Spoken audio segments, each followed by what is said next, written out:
33년 기자 경력. 신문사 대표 남성숙의 호남 천년 동안 우리가 꼭 알아야 할 인물 이야기. 전라도 천년의 얼굴책 내용입니다.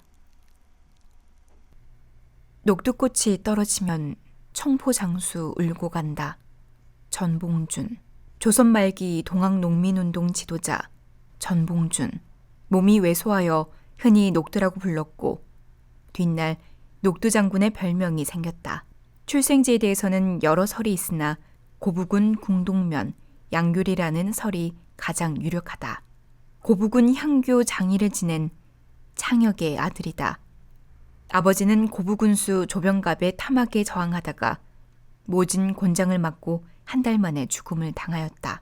집안이 가난하여 안정된 생업 없이 약을 팔아서 생계를 유지하였고 방수를 배웠으며 항상 말하기를 크게 되지 않으면 차라리 멸족되는 것만 못하다고 하였다고 한다. 그러다 1890년 35세 전후에 동학에 입교, 얼마 안 돼 동학의 제2세 교주 최시영으로부터 고부지방의 동학 접주로 임명되었다. 동학에 입교하게 된 동기는 스스로가 말하고 있듯이 충효를 근본으로 삼고 있기 때문에 보국 안민하기 위해서였다고 한다.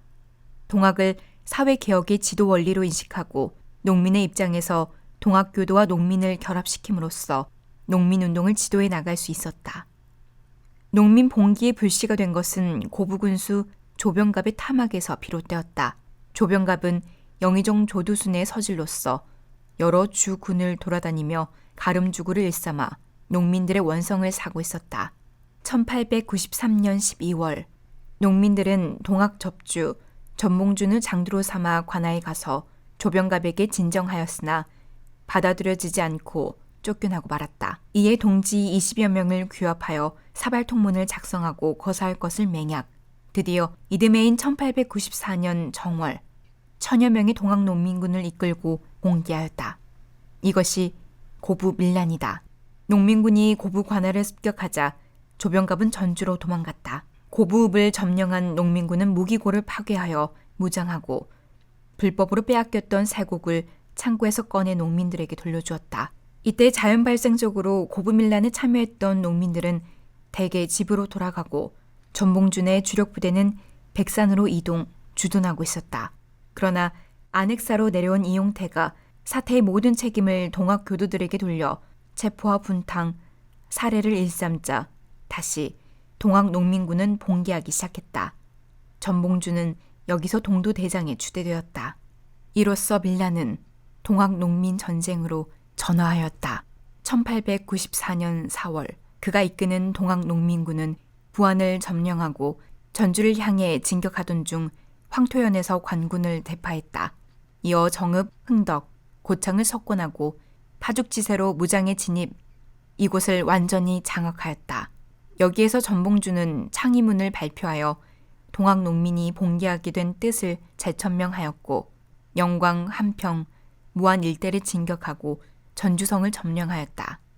이에 앞서 양호초토사 홍계우는 정부의 외병 차입을 요청했다.